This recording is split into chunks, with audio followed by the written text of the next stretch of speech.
welcome to Scrollin', a podcast about the Elder Scrolls Online. I'm Ket. I'm Davius. This is episode number 49.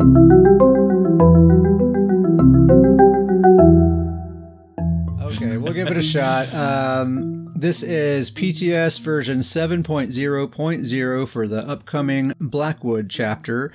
So this is part of the year-long Gates of Oblivion storyline. This is the second installment and kind of the main central focus of the year's worth of content. Typical stuff that we get with a normal chapter. It's a new zone with public dungeons, delves, world bosses. These world events are called Oblivion portals, so it's like this zone's equivalent to Dark Anchors or Dragon Fights. Have you seen video footage of these things, Davius? I haven't seen video footage, but I talked to you a little bit about it, and I read a little bit about it. It seems, we talked about this, it's really cool that they're keeping this Dark Anchor type theme in a creative way, but these seem like really interesting new twist on it for sure. It's neat how they keep coming up with creative ways to have these world events and keep coming up with different things. And yeah, we talked about like Somerset, you saw those abyssal geysers, and for those it's like, okay, that's just kind of a reskin of a Dark Anchor, but then ever since then it's like some totally new thing after that. So that's pretty cool. These Oblivion portals, apparently they don't show up in the map, they just spawn in random places, and then you go into the portal and then you're actually in Oblivion, and it's like they say it's like a public dungeon sized area, and you go through there and I guess fight enemies and do stuff. There's also a 12-player trial. They say about 30 hours of quest and exploration content. Of course, a bunch of new armor sets that we're going to get into here in just a little bit. There's this new companion system. Davies, how do you feel about this companion system? Here's my thing on the companions. Maybe I'm in the minority on this. I really think the companion system is going to be a lot of maybe unusual content for PvE players and really PvP players too, just to have things to do. I think this is going to be secretly quite a bit of content. Yeah, they're putting like a lot of like quests and stuff, like story stuff like that behind them, and you can put a lot of time into gearing them up and leveling them up and speccing them out and that sort of stuff. I think there's a lot of theory crafting. Yeah, some amount of that. Not to the degree that you can do your own actual character, but some. I think people are a little maybe let down. It's like, well, you know, we've gotten new classes and new skill lines and things like that in the past. But, you know, our expectations were set months ago, and they wrote that letter telling us like, hey, you know, this is an unusual situation we're in here. We are scaling back our content this year, and we're going to mostly focus on performance, quality of life, balance adjustments, those kinds of things. And in that regard, I think they've been knocking it out of the park so far, honestly. Yeah. I'll tell you honestly, personally, I may not even like acquire a companion. I'm not super stoked. I could see maybe having one that's like spec'd as a tank. If they actually can slot a taunt and hold aggro and not die, I could maybe put that to some use once in a while. I think that for very PvP focused players like me and you, I could see us end up using these as, all right, if there's a dungeon we want to run and we don't want to go into the dungeon queue and we just want to, you know we can do it pretty easy. We could just pull out two companions, kind of choose their roles, and then me and you could just tube in. I think that kind of type of situation is where PvP players can get a good use out of them. I think that they've been really clever with the stuff they've been creating lately, and I'll even go back to Antiquities. They're creating these kind of smaller content things, but they've set it up in a way that they're so easy to continue on. I mean, Antiquities is a huge part of the game now. I mean, they've kind of set the expectation that every big patch, every big expansion, Antiquities is going to be involved. You know, it's going to be part of it. There's going to be new, the legendary items and things like that. And so I think companions might be the same way. I think in the future, we're going to see more and more of these companions just kind of be a part as things go forward. Oh, yeah. There's no way we're not getting companions in the Crown Store, right? Like, certainly there's going to be, I mean, how cool would it be if you could just buy Razumdar and just have him follow you around? But then everyone would have him, and you just see like a million Razumdars running around everywhere. And that's another thing. As far as I can tell, it seems like you are going to be able to see everyone's companions running around, which I'm not looking forward to that, honestly. But I guess we'll see. That's going to be, it's going to be interesting. They're all, my biggest worry with that is I don't want to see 100 of the same looking companion. I know you can do, outfits and motifs and stuff. So maybe that will help with it, but, it'll look funny if there's just 100 of the exact same person running around. Well, their helmet is always hidden, so you're at least always going to see their face. Yeah, that's part of my worry there is that it's a weird weird decision on that. Whatever. So just a few quick facts. You can spec them as DPS, heals, or tank. They said that when they're fully spec'd out and optimized, you can expect maximum about 10k DPS from them. You cannot summon them in solo arenas, PvP, or housing. There's a rapport system that kind of determines whether or not they like you, depending on how you behave when they're around. And then, like Davius was just saying a minute ago, there's a bunch of quests that you can do to kind of learn about their past and learn more about them. And I think there's even some cosmetic items you can earn through those as well.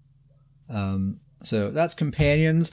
They're also adding a new feature called Endeavors, and this is a new way to earn crowns in game. Once again, I think this is another, I don't want to say it's time consumer, but they're doing a really good job of these little seemingly tiny things, but when you add them all together, it's a lot of stuff to do when you log on if you want to.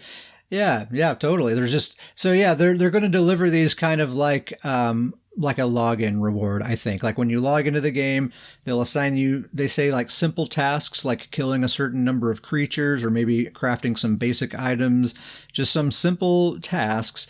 And you're limited to how many you can do. You can't just endlessly grind them on and on and on. You can only do a certain number per day and a certain number per week. So they are going to limit you there. Anyway, I'm not sure how long it's going to take to get a certain number of crowns. I don't think there's much info on that. PTS was down most of yesterday, even though it technically dropped yesterday. We've only been able to log in for maybe, I don't know, a few hours at this point. And I personally haven't had a chance to do anything in there. I look at the Endeavors as it's going to be kind of like a new crafting writ or, crafting surveys type of situation in my mind. Yeah, it is kind of like that. Like just kind of a repeatable, simple thing that you can do to just kind of constantly be chipping your way towards some goal of some kind. So yeah, there's the zone, companions, endeavors. There's going to be the usual cosmetics, dyes, costumes, pets, mounts, stuff like that you can get. And there's going to be a bunch of base game changes. So even if you don't buy the expansion at all, there's a bunch of stuff related to combat and balance. There's these new proc set changes. There's a bunch of changes to existing sets, champion points, quality of life that'll all apply to you, whether you get the expansion or not. So why don't we talk about these new armor sets? This is the good stuff right here. This is the juicy stuff right here. I'm looking forward. There's a couple of these sets that I actually am really stoked about. So we'll start with the Overland set. The first one, we joked about this name. It's just called Frostbite.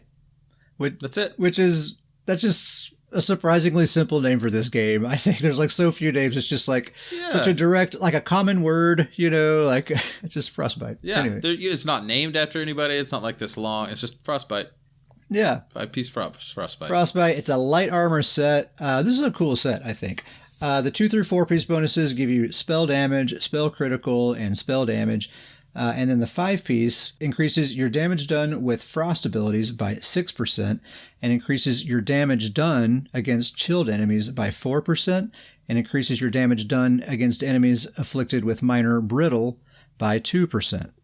So that's a lot of numbers there. But I want to point out that 6% increases your damage done with frost abilities by 6%, but everything after that doesn't specify frost abilities. It just says damage done. Increases your damage done against chilled enemies by 4%. Increases your damage done against enemies afflicted with minor brittle by 2%. So that's pretty interesting. So your frost damage abilities just have a flat 6% all the time. If you have a frost staff and wall of elements, you're going to be applying that chilled status effect to people all the time, which is guaranteed to give them minor brittle if you have your frost staff equipped at that time. So you're going to be getting the full maximum benefit out of this. And I think it's a really clever way to introduce a set to the game for a Frost Mage, honestly, because we can't just have a set that just buffs frost damage, because there's really not a viable build that can just use frost damage, right? There's going to be some flame damage or some other kind of damage in there one way or another. Like a warden's going to have its sub assault, right? A necromancer's going to have its blast bones, and a lot of other stuff that's not frost damage. So it's cool that this set gives you 6%, a total of 6% damage done against enemies that are chilled and that have the minor brittle status effect. And that's all of your damage done, not just your frost damage done. But then your frost damage has a total of 12% increased damage. So all around, it's a lot of damage, and I think it's a clever way, like I said, to have a Frost Mage type set in the game that can actually maybe deal a fairly decent amount of damage. Yeah, I mean, exactly what you said. A while back, several episodes ago, we had somebody ask about a Frost Mage character and questions about it, and the time is now. If you really want to make a Frost Mage character, I think now is probably the best time to do it. Yeah, I think this is going to be the de facto, like if you want a Frost Mage, this is the set, at least one of the sets you have to use, I would think. And it's Overland, you're going to be able to farm it easily or buy it at a guild trader, so that's very nice. Yeah, and and we'll talk about it later on with changes going to proc sets, but this could be a good way to kind of get your damage up with the changes happening to proc sets. Kind of a unique way to get more damage. Yeah, that's very true. These type of proc sets are going to probably become a lot more popular, where the proc isn't doing the damage for you. It's just allowing you to do more damage. So that's the light armor set. The medium armor overland set is called Deadlands Assassin. The 2 through 4 piece gives you weapon damage, and maximum stamina. And then the 5-piece bonus gives you another 200 weapon damage. And then when you heavy attack an enemy within 10 meters, throw a cone of knives, sort of AoE attack. And then enemies that are under 50% health, if they get hit, they also get a bleed dot applied to them for 13 seconds. And they don't state a cooldown there, and they don't say that it has to be a fully charged heavy attack either. So a medium attack will work just fine, and looks like you can just spam it over and over and over again if you wanted to. I mean, are you interested in this set? I mean, I think it could be good, but just something about it, just doesn't do anything for me, I don't think. Something in my brain, if it starts with when you heavy attack, not interested. Yeah, it's exactly, I literally wrote that down. I don't care what the rest of it says. If it says heavy attack, I'm not interested. Yeah, I know that medium attacks can be almost just as fast as light attacks. I understand that, but I just don't like that type of mechanic. In this throw of cone of knives, I don't know, how strong is that going to be? Proc sets are going to be weird now, so it's hard to know. And enemies under 50% health get that bleed dot. I mean, I guess that could help you kind of get them down into execute range. But personally, just like my gut feeling is, I'm not probably going to use this set. Maybe it'll look cool. Might have a cool visual effect, yeah. Yeah, and this one could be really popular, because there's the heavy attack builds, that's a popular thing right now, and it's effective. Oh, yeah. They have to be within 10 meters. So I could see that with like a Vatishran two-hander. Yeah. Situation. Like if you have the stats, proc sets are going to be based on stats now. I guess it's spoilers. You're spoiling things. We called it in the last episode, guys. Yeah. We spoiled it last episode. Zos was listening, and then pretty amazing. In just 2 weeks, they managed to implement this idea that we said in our last episode. So it's pretty impressive, Zos. They got to work right away.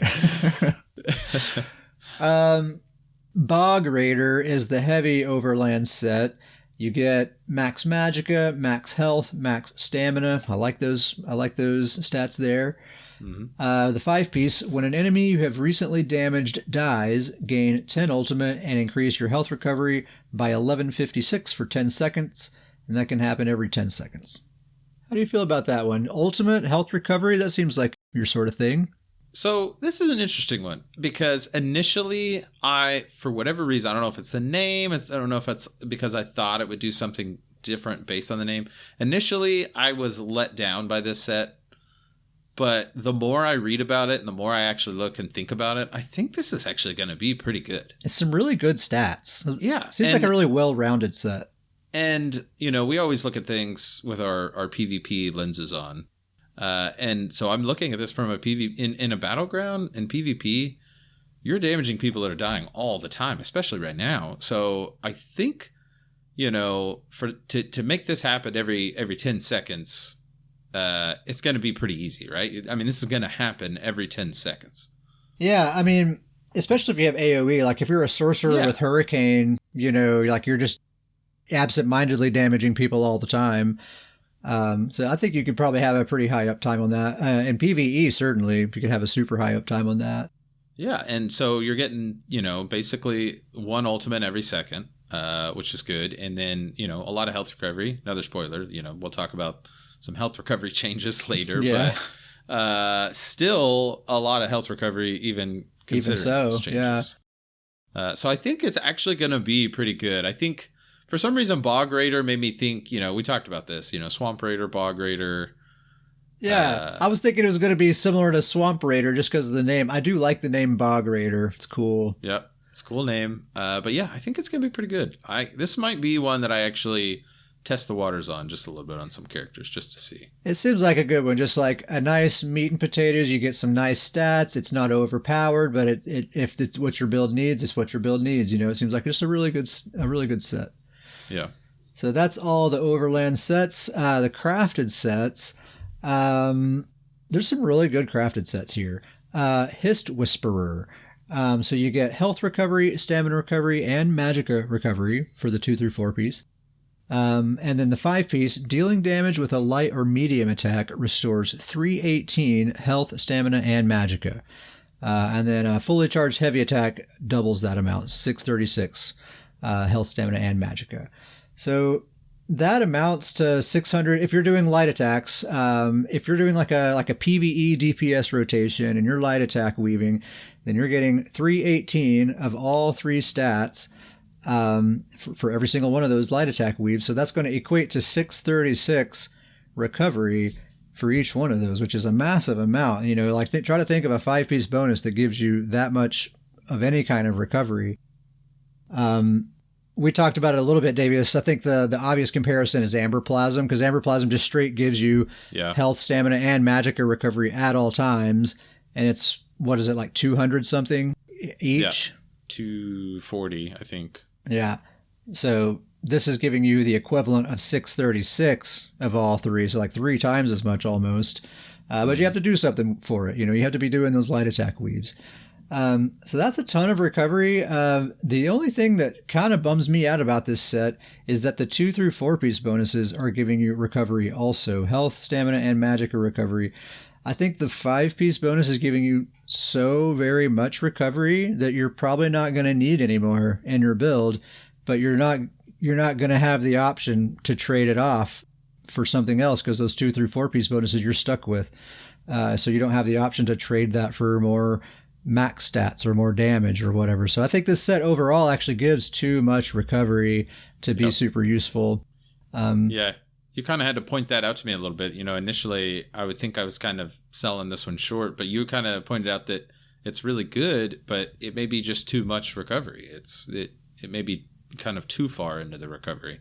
Yeah, I think recovery is fairly easy right now. I think a lot of people are just wearing 2 damage sets in PvP anyway. Or a damage set and a defensive set. I don't think people are really investing a lot into recovery. We're also like incentivized more than ever to be using a lot of heavy attacks in our offense, and that's constantly restoring resources as well. So, I mean, I know PvP is not the only use case, and maybe there's other use cases for this set, but I don't know. PvE, I feel like recovery is even easier. So, so I don't know. Yeah. But if you want the maximum possible recovery that you can get in this game, I bet that's probably close to it right there. Heartland Conqueror is another crafted set. Weapon and spell damage for the 2-piece. The 3-piece gives you maximum magicka, and the 4-piece gives you maximum stamina. The 5-piece, get ready for this one, folks. Increase the effectiveness of your weapon traits. How much would you guess? not what it is. That's for sure. Increase the effectiveness of your weapon traits by 100%. So double the effectiveness of your weapon traits. That does not affect the ornate or intricate traits. So don't get any ideas with that. Man, so there's some wild possibilities there. I think it's just some easy examples, right? Like the sharpen trait gives you a certain amount of penetration. So with this set, it would be double that amount, right? Yep. The precise trait gives you crit. With this set, it would be twice that amount of crit. The really interesting trait, of course, is infused. Yep. So the infused trait increases your weapon glyph potency by 30% and reduces the cooldown by 50%. So one must assume that this set is going to double those values. So 60% increased potency and 100% decreased cooldown. So just forgetting about this set for a second, just with the infused trait, if you're like doing a light attack weaving DPS rotation, with the infused trait alone, say you have a flame glyph on your front bar, that's going to proc every 2 seconds. Every other light attack weave with an infused weapon, that's how that's going to go. With that reduced cooldown. By default, it has a 4-second cooldown. Infused takes it down to 2 seconds. Heartland Conqueror is going to reduce that cooldown by 100%. So that's a 1-second cooldown. Right now, we haven't had a chance to log into PTS and test it for ourselves. I'm just going off of what the words say here. We're not very good at math. We admit that. If we're doing our math wrong, reach out. Send us an email. Yeah. Show us the calculations. But so that means that your glyph is going to proc every single light attack weave. Every single one. And it's going to have 60% increased potency. Your glyph already with an infused trait, it's already like 3,500 or so, like without counting CP. Yeah. I mean, that's like the strongest proc set in the game by a mile already. Now, I know obviously the thought is, well, what happens when we add Torgs into the equation? For one, if you're trying to decide Heartland Conqueror or Torg's Pact, it's Heartland Conqueror. That's the one. Torg's Pact does not take your cooldown down to 1 second. No. It takes it below 2 seconds, but you're not actually able to take advantage of that because you're stuck in a skill animation at that time. So you still have to wait till that 2-second mark before you can do another light attack weave, and that's when the glyph procs. And it seems like Heartland Conqueror is going to take it all the way down to 1 second. So if it's one versus the other, Heartland Conqueror is going to win, it seems like. Using them together, Torg's Pact is going to add another 45% potency to that glyph that's going to be proccing every single light attack weave. And it's also going to reduce the cooldown by another 33%. And at first I had dismissed that. And I was thinking, well, you can't do a light attack any faster than every 1 second, so it doesn't really matter. But then good friend of the show, Caliban, who's one of our guildmates we do a lot of Battlegrounds with, he's an excellent player. He pointed out that the dual wield ability Rapid Strikes hits multiple times per second and can proc glyphs because it's a weapon ability. So you could be taking advantage of that reduced cooldown that infused Heartland Conqueror and Torg's Pact all combined are giving you, and that Rapid Strikes, like maybe every third strike or so, is going to proc that really, really juicy glyph. What you did the math last night, Davis? It's like a 7,000 or 8,000 glyph, something like that, right? I think it was over 8,000. Procking every less than 1 second. Yep. It just seems outrageous. Wild. And we're going to be talking about these proc set changes, and like I mentioned earlier, procs are going to be based on your character stats now, so you have to have decent stats for the procs to do good damage. But this set's going to be an exemption to that because glyphs don't follow the rules of proc sets. Glyphs have their own rules, and these sets are just altering those glyphs. It's the glyphs that are doing the damage, not the set. Also, glyphs can crit. Just saying, glyphs can crit. So it can happen. So that there's a lot of like really insane possibilities. And we're just talking about a damage dealing glyph, like a flame glyph. Think about like a weapon damage glyph or a shield glyph or a weakening glyph. There's all kinds of glyphs out there, you know. Yeah, it seems like a lot. The Torig's combo with this set seems pretty wild. Even without Torig's, this set all by itself seems wild. The infused trait on its own is super duper powerful, just on its own. Heartland Conqueror is going to be a favorite of a lot of people. I can tell you that right now. It's a crafted set. I don't know how many traits it's going to require. Hopefully it takes like 100 traits. 100 traits so no one can do it. I'll even throw this out there. I know this is going to be less popular. The infused is the way to go, but I mean, think about Decisive, you know. Decisive is one of my favorite underground traits. On a two-handed, Decisive is 55%. Dude. It's a 100% chance. Every time you gain Ultimate, you're guaranteed to gain Ultimate. It's going to be, you know, it's a 100% chance. I hadn't even thought about that. I mean, it just seems, I mean... This set's going to be wild, dude. Yeah. And you're going to have a back bar glyph, so you have a whole other thing happening back there, you know. So it's like two different sets. It's like better Torigs. It's the new better Torigs. Sorry, Torigs. This one strikes me as one of those sets. You know, the original of those. I feel like for us, it's the student set. Like it starts out as this. Surely, weeks from now, this is going to have different numbers with it. They're going to Stoons it. You're totally right. Before it goes live, it's going to be total garbage. Right now, we're looking at it like, how can this be? Yeah. And then 3 weeks from now, we're like, oh, there it is. Yeah. There's the Stoons treatment. It'll go from 100% to 10%. They'll come back in a couple weeks and say there was a typo. There was an extra zero. Sorry, guys. Too many zeros. There we go. Oh, jeez. So anyway, Heartland Conqueror. Keep your eye on that one.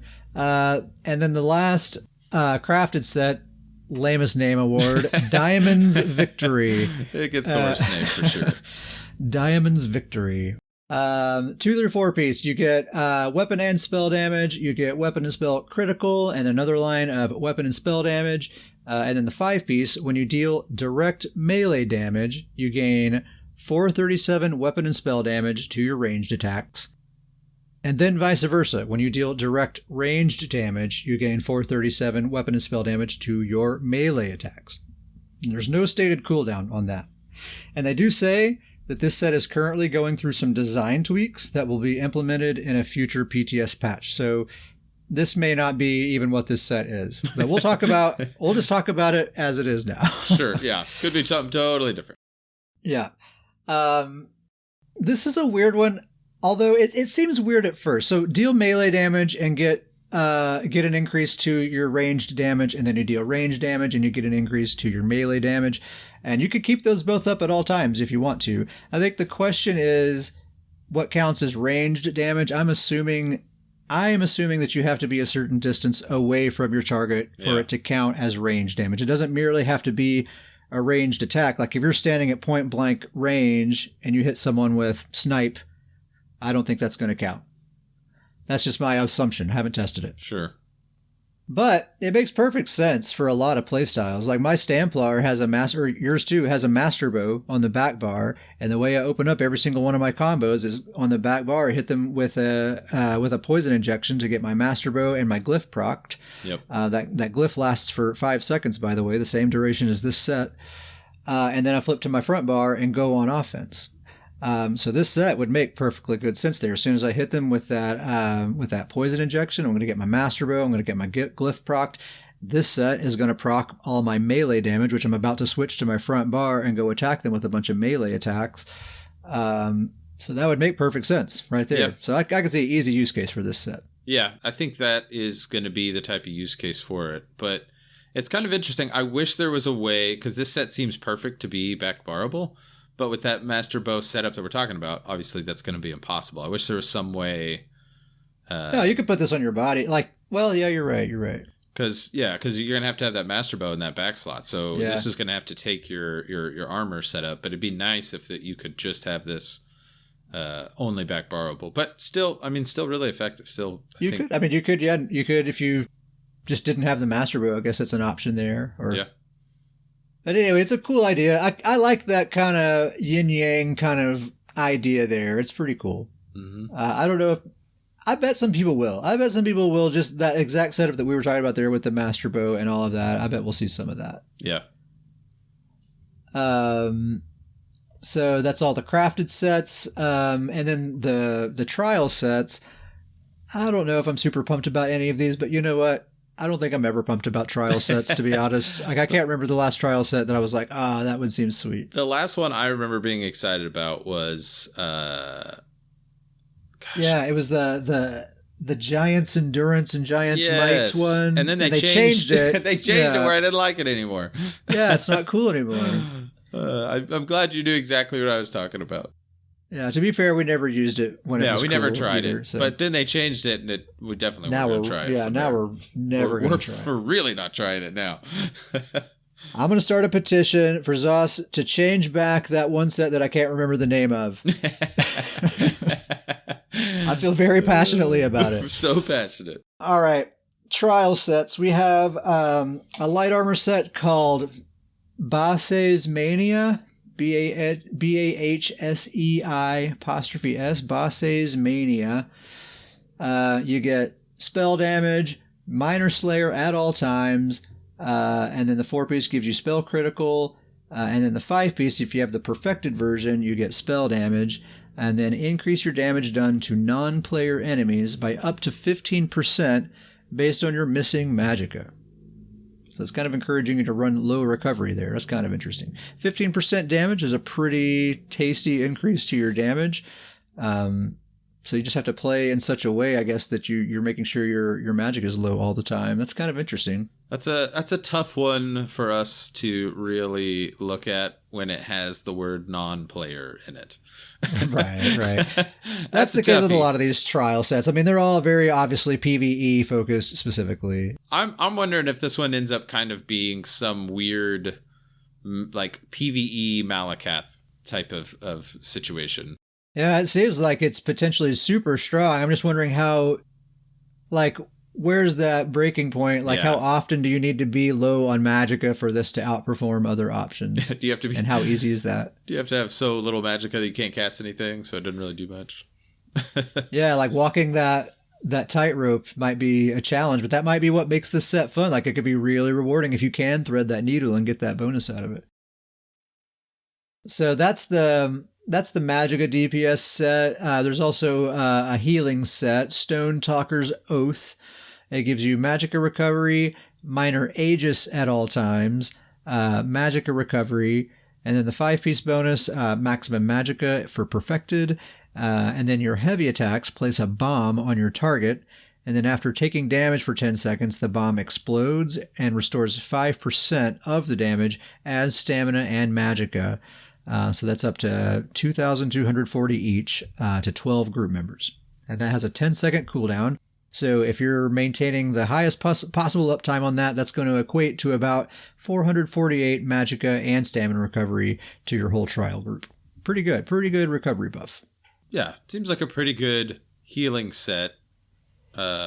It's like a lot of work or like a lot of words.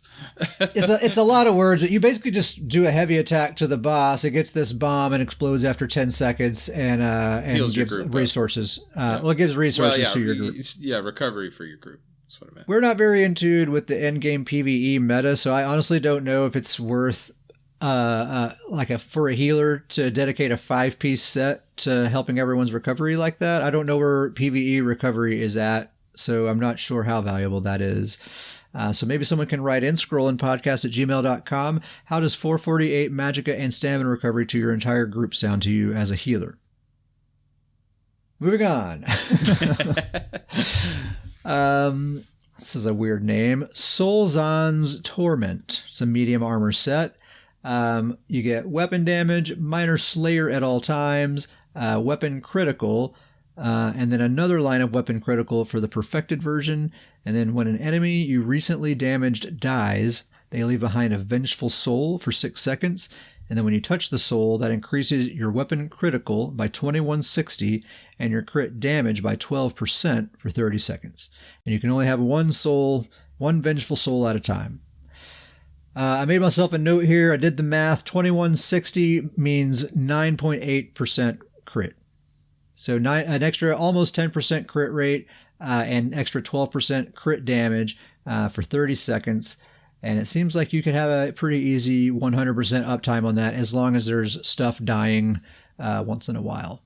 This one gives me PTSD for the final arena in Maelstrom, the final zone. Oh, yeah? There's souls flying around. So I just immediately don't like this one. Just from the PTSD, it's making me think of that final boss zone. Yeah. I don't like souls flying around, and you're like in that final fight, you're running around trying to touch souls and avoid souls. It's just, nope. Seems like there's a lot of emphasis on crit damage this patch. This is not the only set that gives a ton of crit damage bonuses. That's a lot. I think last I checked, crit was still kind of reigning supreme in PvE. That's the best way to do a lot of DPS. And this looks like it might be a set that a lot of stamina players are going to want to wear in PvE. An extra 10% crit rate, an extra 12% crit damage pretty easily, it seems like. Seems pretty good. It seems the theme that, where they kind of made those crit changes a while back, and they said they really kind of planned to have some changes. They made those initial changes, and then now they're kind of really getting into the details of what crit's going to be, and a lot more focus on crit overall and really crit damage. I feel like crit damage used to be a pretty rare stat to build on, and now it seems like it's becoming a lot more common. Yeah, there's more sources of that for sure, especially after this patch here. The heavy armor set from the trial, it's called Saxleal Champion. It gives you maximum magicka, minor aegis at all times, maximum stamina, and then the 5-piece gives you another line of stamina for the perfected version, and when you cast an ultimate ability, you and up to 11 group members gain major force for 21 seconds. And major force increases your crit damage done, another crit damage done thing, by 20%, and it has a 30-second cooldown. Now, back when I was doing a lot of PvE, the common thing was for the tanks and the healers to do a rotation of Warhorns, because Warhorn also gives you major force. And so they would space them out so that we could have the highest possible uptime of major force. So that's how they were doing it then. I'm assuming that's still how it's done these days. I'm wondering if this set is going to change anything about that. If maybe this gives everyone the option to use different ultimates that maybe allows things to be a bit more optimal, or if people are still just going to use Warhorn for that and the tank would be better off with a different set. I wonder what that's going to play out like. Yeah, that was my initial thought too, is it going to be easier just to stick to the Warhorn? Because that's like you said, it's been a minute since we've really been into PvE, but that's such a common ultimate to have in PvE. And it seems like tank sets are really, like those high-end PvE tank sets, I feel like there's like 2 or 3 options that it's like you got to have those if you want to do the high-end PvE. And so I feel like it's difficult to try to take one of those out. Yeah. That is a pretty high uptime on major force. 21 seconds with a 30-second cooldown, so you'll have 9 seconds of downtime there. So that is pretty good. And typically with tanking sets, most groups want their tanks to wear sets that helps them do more damage overall. Unless there's like a specific fight where a tank just has to wear this selfish set to stay alive or whatever. But most of the time it's just help us do more damage, please. And that's a way to do it. It's just, is that going to be more optimal than the usual way of giving everyone major force? That's what we'll have to find out. Scrollingpodcast@gmail.com. We're going to get a bunch of emails from people saying, you guys know nothing about PvE. Have you played this game? Go back to Battlegrounds, idiots. Stop talking about trials. There's also some new mythic items. Can you believe it? 4 new mythic items. A lot of new mythic items. Like you were saying, we're not done with antiquities yet. And it's really, I'm still surprised that we're getting, it seems like this is content from last year that we're still getting this year, Yeah. It's kind of gonna be. I think it's gonna just be that forever building thing. That seems to be their style now. Is set themselves up with these initial thing that's kind of small at launch, but it just kind of forever builds from there. So you think like from now on, like, oh, here's the new expansion. I wonder what the mythic items will be this time. You think we can just expect it? Yeah, and even so, I think next expansions, I think we're gonna say, all right, what are the companions for this expansion gonna be? Oh wow, okay. Cool. We'll see. We'll see how that goes. I could definitely see that happening. These are some cool mythic items. The first one, I'm pretty sure, is by far the best one. Yeah, it's gotta be right. It is. It for sure is. It's called Gaze of Sithis. It's a heavy headpiece. Oh man, it's like the stats never end with this thing. It just goes on and on. It just goes on and on. It gives you 5,000 maximum health. Beautiful. 500 health recovery. Very good. 10,760 armor. Double takeable. Gotta double take that. Yeah, what? 10,760 armor. Reduces your block mitigation to 0. Now, that's not to be confused with you cannot block. You can still block. Like, if someone's trying to stun you with toppling charge, you can block and not get stunned, but you're going to take all of the damage from it. Mm-hmm. Or, minus your resistance. Actually, you'll probably take very little damage because you have 10,000 extra armor. You got the 10,000 armor. You're always blocking with this thing on. Yeah, and 5,000 extra health and 500 health recovery. You are a tanky sucker in this thing. One item that gives you all that. It is absurd. Now, it is worth mentioning there is an armor cap. It's like 33,000. So, if you're already close to that, this might be less enticing to you. But even so, even if you ignore any line of this, it's still amazing. 5,000 health and 500 health recovery. Fantastic. Sounds amazing. What everyone is saying, like on the forums, what everyone's just kind of like throwing a tantrum about is, what about Sorks? Like, they're going to be running a rampage with this item, I'm pretty sure. The thing is, Sorks don't really block. It's not their defensive style. They usually play at range. They're mostly concerned with keeping their shields up at all times. They want to stay mobile, and blocking, that slows you down, so that's not something a Sork wants to do. So they're not really giving up a lot by reducing their block mitigation to 0. Really not giving up a lot at all. But they're gaining 10,000 armor. By the way, that applies to their shields. So their shields will have 10,000 additional armor. Also, the 5,000 maximum health, already we have this massive, we've gotten this massive stat increase this patch. So it's easier than ever for sorcerers to stack that max magicka really, really high so they can get really, really big shields. It's going to be even easier now. A free 5,000 extra health. Probably no other investment in health is required whatsoever. Just dump every single thing into magicka, get those shields as high as you can get them. I know it caps off at 50% of your health bar, but they'll have a super easy time getting there. So this is the Sork mythic item. I think if you're a Sork, this is the item you have to have in your build, I'm pretty sure.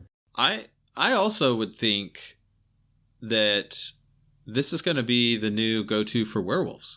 It'll probably be super popular for werewolves as well. Yep. I mean, this makes up for kind of this. I mean, this would make up for all of their defensive nerfs they kind of got here recently. They're very mobility based as well, so giving up that block might not be that big of a deal.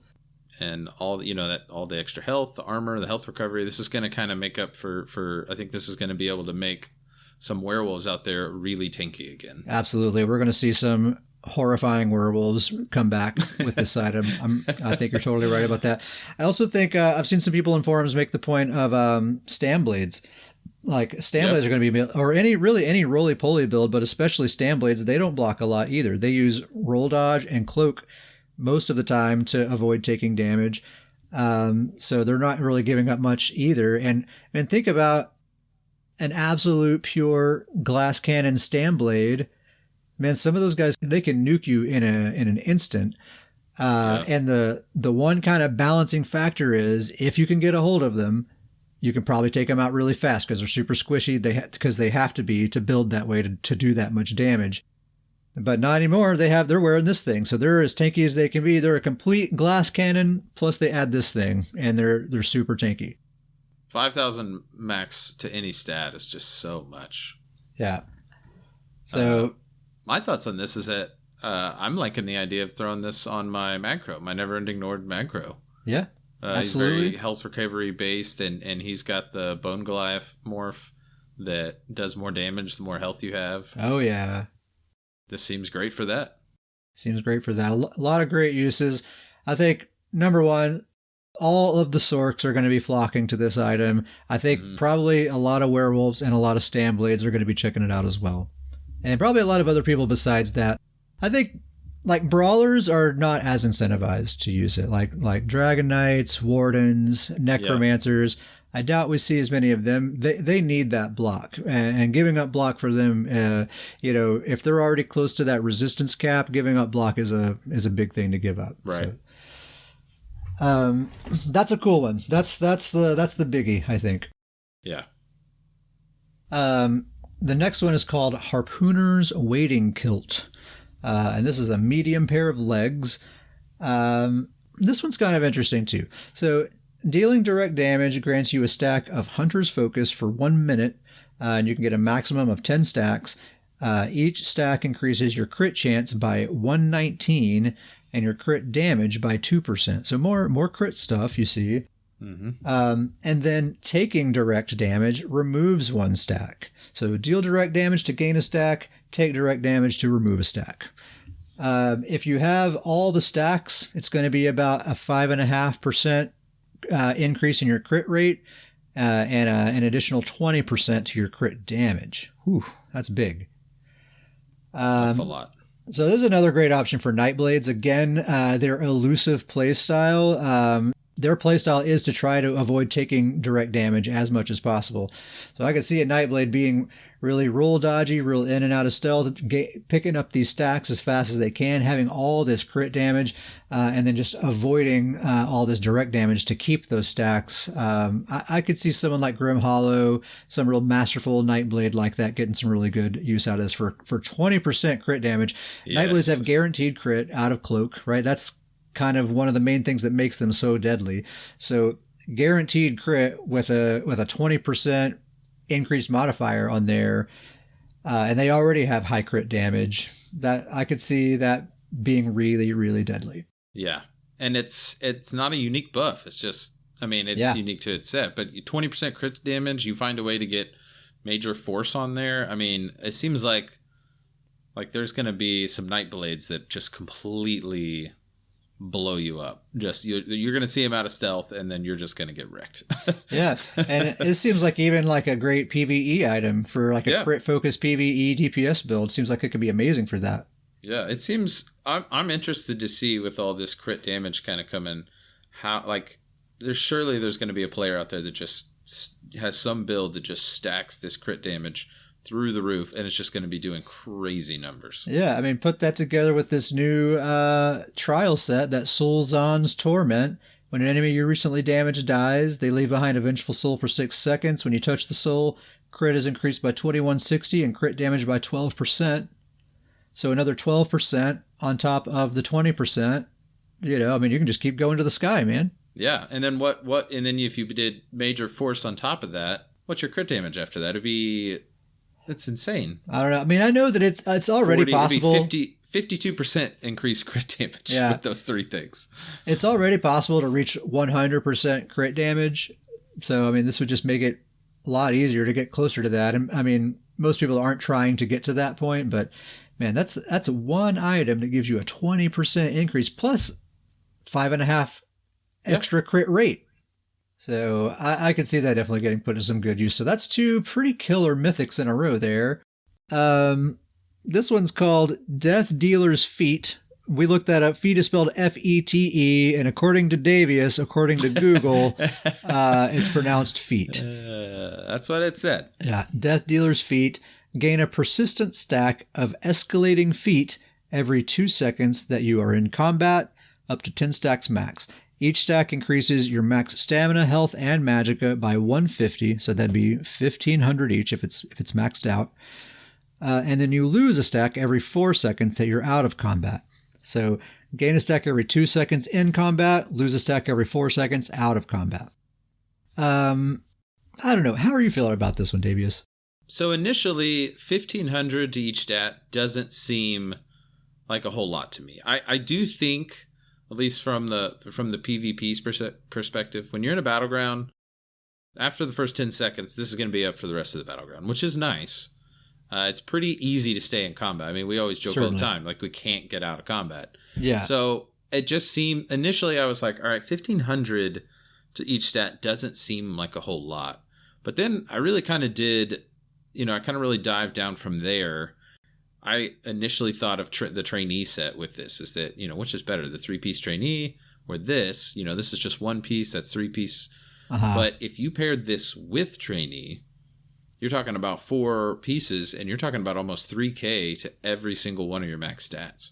So you could actually do... That's a great idea, putting this with trainee. So kind of what I was thinking is you could do, this piece, 3-piece trainee. You could have a 5-piece set. You could do arena weapons, and then you could do a 1-piece monster set. And I think if you did some sort of combination with that, you could have a really, really pretty good build with some really great stats. Some amazing stats possible there. Oh, yeah. Because pumping up max stats is the way to go, because then it's like a blank canvas for a build. You can just start converting those stats into other things, just as you please. Recovery, damage, whatever you need. So that was what kind of stood out to me, is that it's okay on its own, but when you actually put it with trainee, then I think you really can get creative with this thing. Yeah, I feel like I don't know, my opinion might change over time, but I feel like the fact that it's like you're gaining these stacks in combat and losing these stacks, and there's this kind of like yo-yoing thing. I wish that value was more. I wish it would max out at more like 2,000 of each stat or something like that. 1,500 each. I'll tell you what I really want this to be. I really want them to just remove the proc condition. I just want this item to give me 1,500 of all 3 stats at all times, period. It would be kind of nice. Or I mean, take it down. Maybe make it 1,200 or whatever would be balanced. But I think that's what I would rather have out of the stat, is just a permanent, like really nice increase to my max stats out of one item. Would be more interesting to me. But that is pretty nice. I mean, that's what, 4,500 worth of total stat points that you'd have there to work with. Mm-hmm. I do agree with you, though. From a player's perspective, it would be frustrating knowing that this is there, but when you're pulling up and looking at your stat sheet, unless you're in combat, you're not going to see it. And so it would like mess with your mind. You'd see those low stats, you'd be like, oh, that's something's off there. Yeah.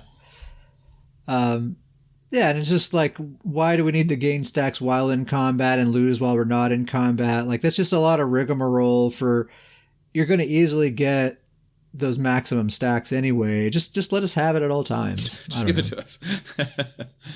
The other thing that I kind of made a note about this ring too is that even with what I talked about, you piece it with trainee, and that's really good. You can get some really good max stats. I still, and we're going to talk about Malacath later on with some changes, but I still don't know if it's worth swapping this out for Malacath. I'm still asking myself that question. Yeah. I mean, if we're looking back up at Gaze of Sithis, that headpiece, it's that's a close one. I'd rather have that headpiece than this. Well, I'm saying comparing Gaze of Sithis to Malacath, that's a close one. That's a close call. That's much closer. But I mean, that's a great comparison. That's 5,000 max stat. Not even talking about the health recovery and the armor.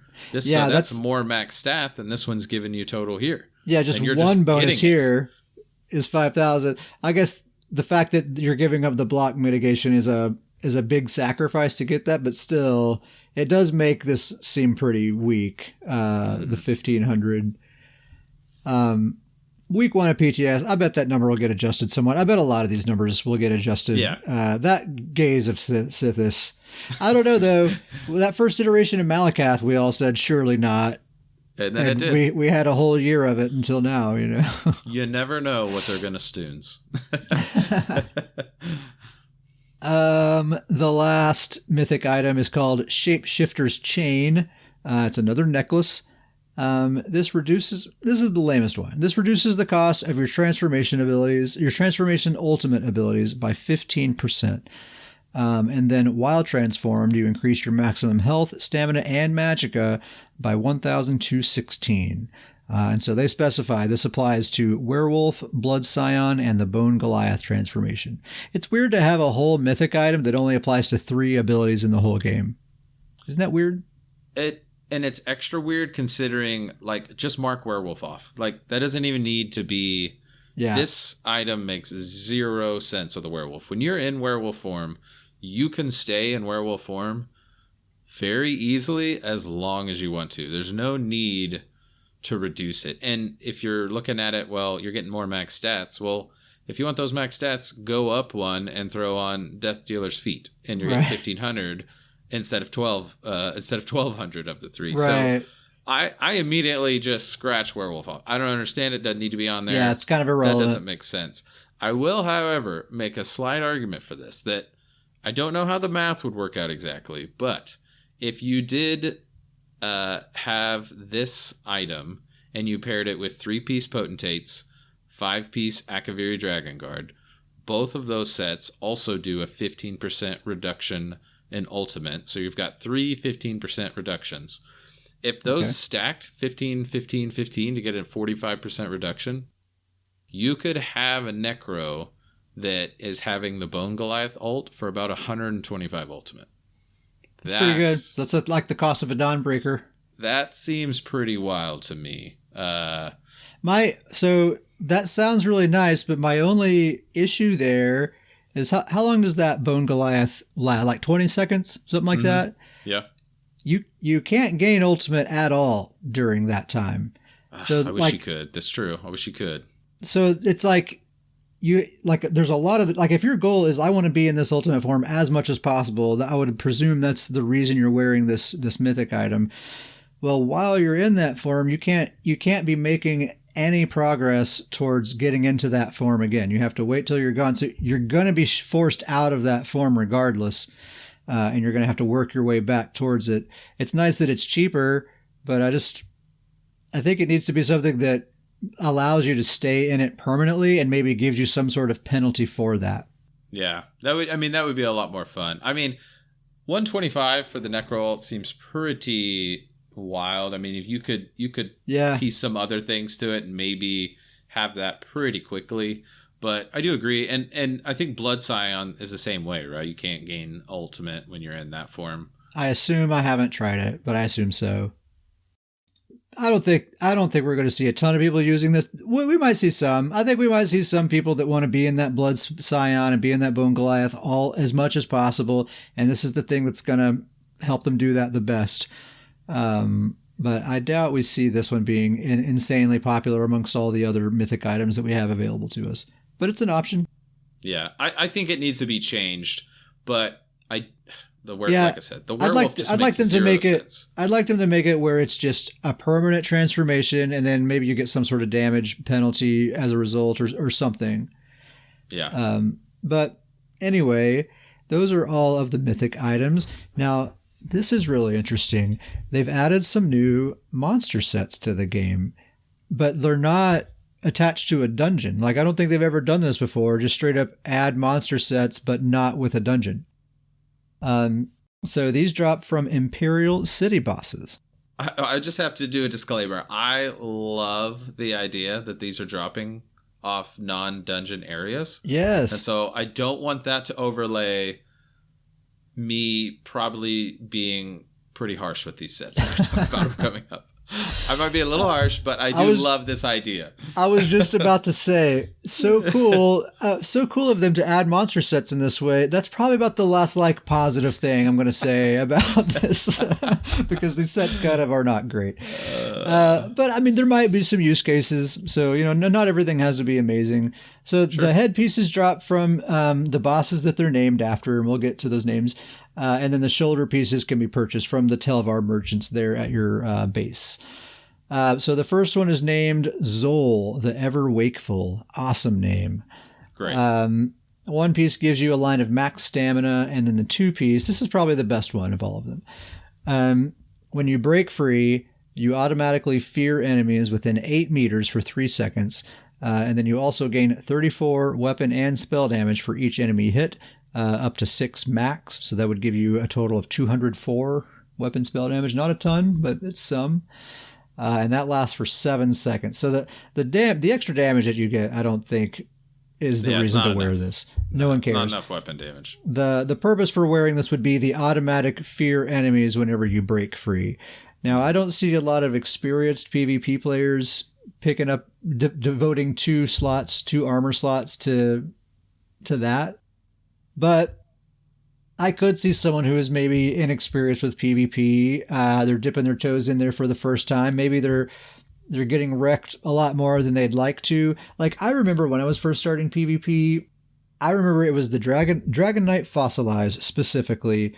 It just wrecked me every single time because I didn't understand the CC system very well back then. I didn't understand the difference between hard CC and soft CC. So I'd get fossilized, I'd break out of the fossilized, but I still can't move. So, and it took me a second to figure out, like, oh yeah, it's a mobilization. I have to roll dodge out of this or something else.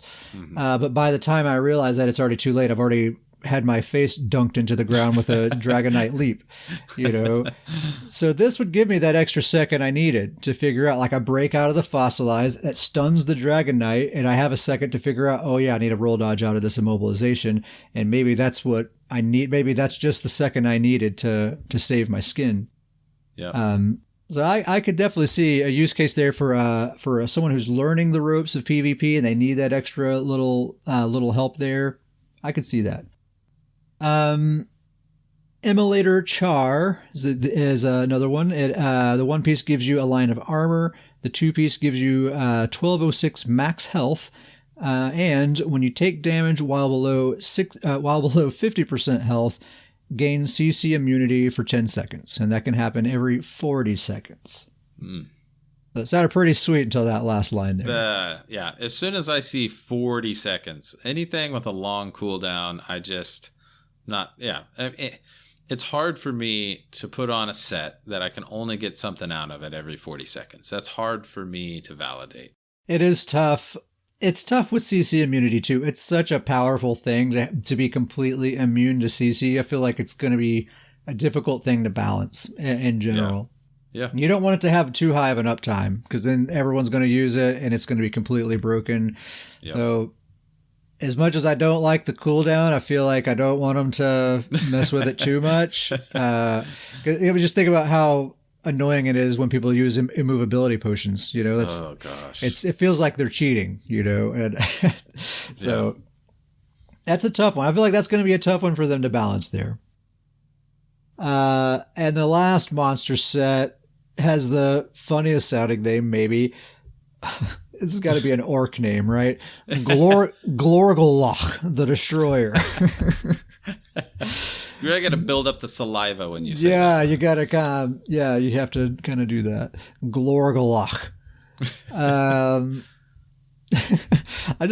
imagining like people in guild chat like, oh yeah, I'm running Glorg. Got that 2 pieces Glorg. 2-piece Glorg. You get a line of max health, and then the 2-piece bonus while in combat. Each second that you stand still, you gain a stack of Flesh Fortress that increases your armor by 380 and crit resist by 38, and it max out at 10 stacks. Each second that you move, you lose a stack, but then gap closers and teleports do not remove the stacks. So you stand still, you gain these stacks that make you tankier and tankier, and then as you move, you start losing those stacks. And if you're a sorcerer with streak, you can streak around and not lose those stacks. I'm laughing just because the only thing I could say on this set is, well, I'll let you finish with the stats. You go ahead first. I was just going to say, if you have all the stacks maxed out, that's 3,800 extra resistance and 380 extra crit resistance, which amounts to about 5% mitigation for each of those. So go ahead. To explain my laughter, the only thing I can imagine is that the team broke into groups like, hey, you guys go design the mythic items. You guys go design the new monster set items. And then it was like the monster set team felt really good about this item, and they came out and the mythic team talked about that mythic helm, and this team just looked and they're like, oh, well, that one gives you 10,000 armor, and this one, which you can't move, gives you 3,800. It's like, how did those two items come out at the same time? Yeah, like, it seems to be a pretty small reward for standing perfectly still. Not moving.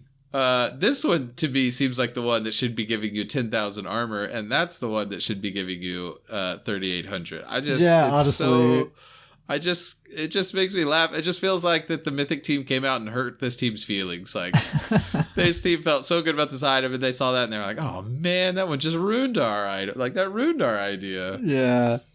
Oh gosh. So yeah, those are the monster sets. That one does seem not amazing.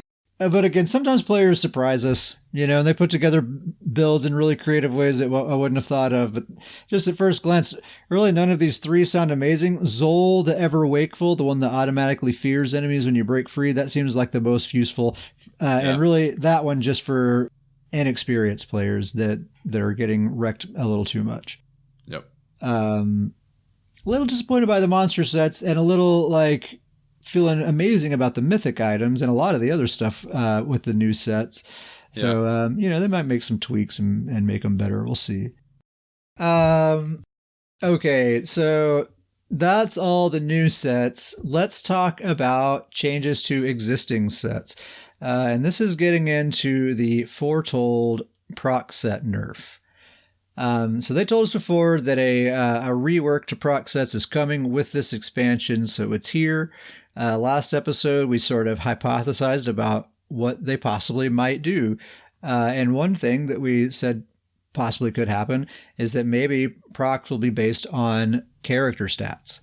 Yep. And wouldn't you know it, that's exactly what is happening here. Exactly what they did. Zoss is listening to our podcast and stealing all of our ideas and not giving us any credit. They've got one guy that's just assigned to listen to scrolling, and then their meeting. They have their meetings after every episode. All right, what did they say this episode? And they whipped this up. They whipped this up in a mere 2 weeks. Pretty impressive. A team could really get things done. Yeah, amazing. Okay, but seriously, yeah. So here's proc sets are going to be based on your character stats, and the type of proc set is going to determine what type of stat. So damage-focused proc-based events, they call them, will scale with your weapon and spell damage. Healing procs will scale with your maximum magicka or stamina. And then tanking-focused procs will scale with either your maximum health or your maximum resistance, and it'll specify which one in the description of the items. So when it says damage-focused proc-based events, that means like an animation plays and something pops out and does the damage for you, right? So sets like Briarheart, for example, when it procs, it gives you a bunch of extra weapon damage.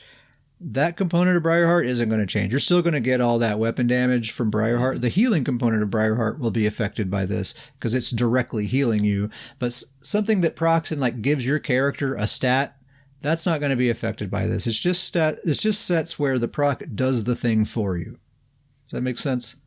Yeah. Like Celine's. Yes. So for damaged focused proc sets, you're going to need to have 5,478 weapon or spell damage to get the full maximum original value from that proc set. An interesting note about that is that greatly favors stamina builds, because stamina builds, it's way easier for them to stack high weapon damage than it is for Magicka builds. I don't know if I can get a Magicka PvP build above 5,000 spell damage while still having all the other stats that I need to feel comfortable. Would be a lot of work. It would be tough. But on the other hand, all of my stamina builds have at least 6,000 weapon damage. Yeah. minimum. Yeah, I mean, I would almost say it's easy to do to get to that number on a stamina character. Yeah, it's like hard to have less than that, really.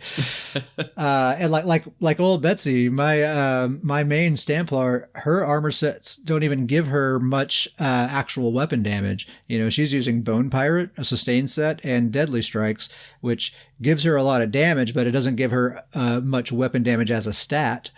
But even so, she has 7,000 weapon damage.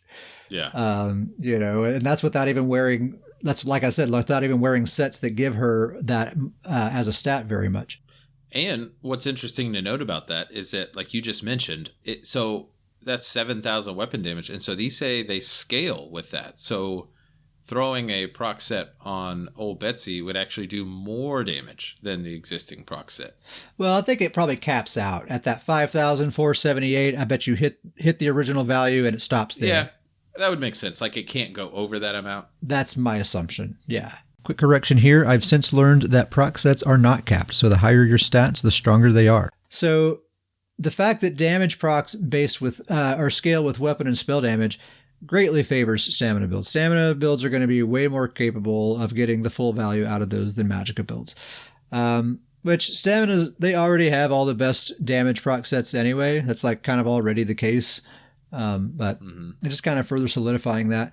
But then healing procs, on the other hand, they scale with your max stats, and the opposite is true here. Magicka builds are way more capable of stacking their primary max stat really, really high versus stamina builds. So this change favors Magicka builds more than it favors stamina builds.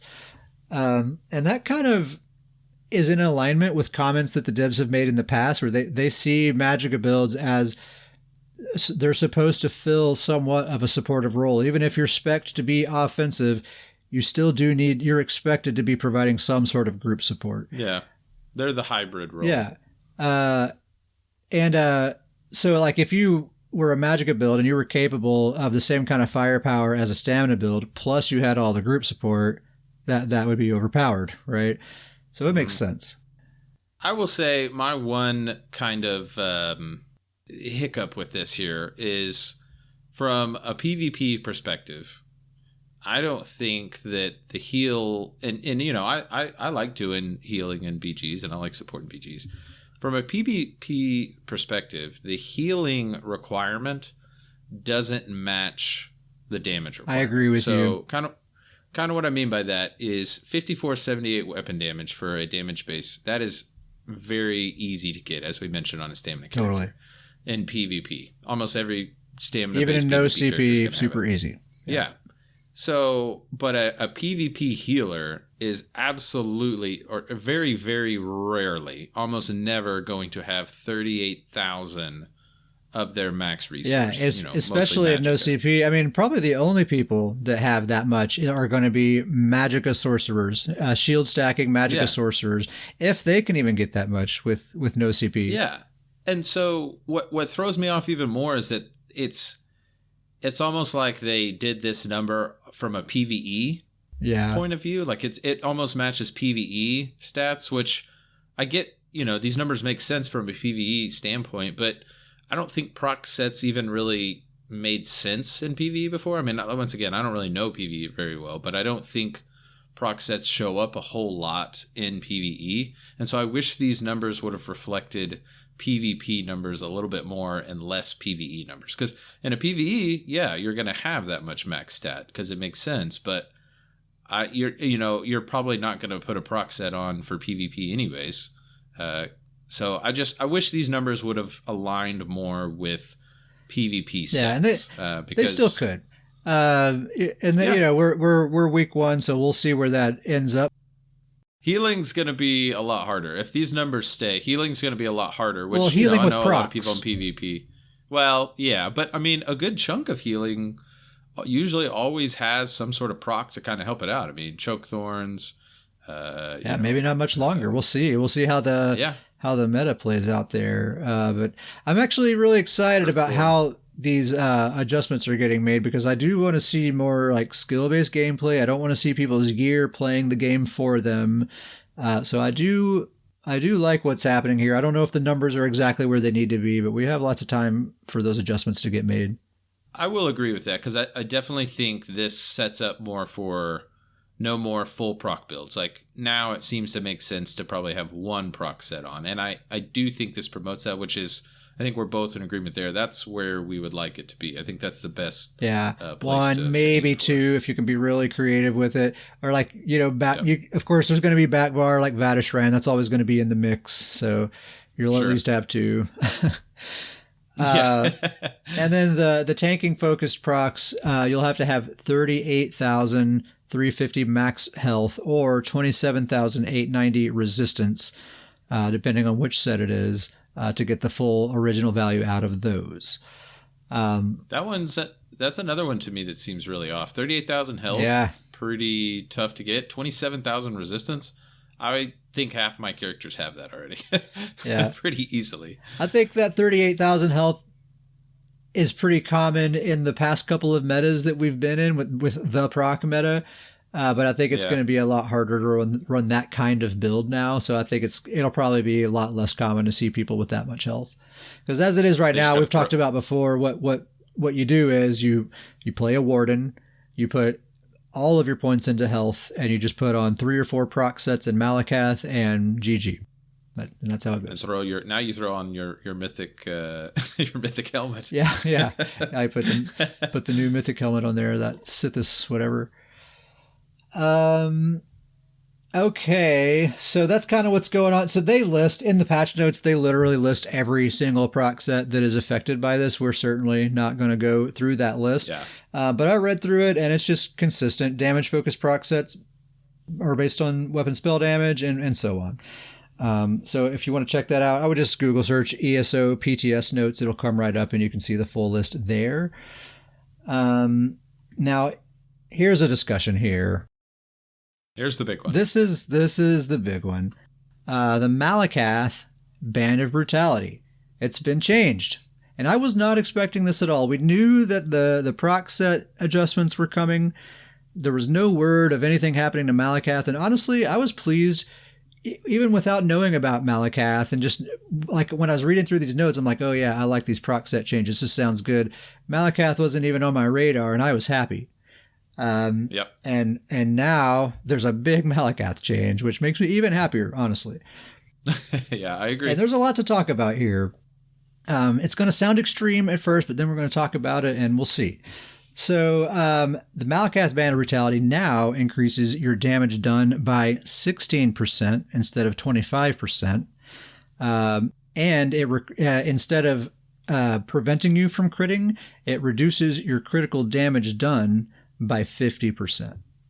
So you actually can crit now with Malacath, but the damage is greatly reduced.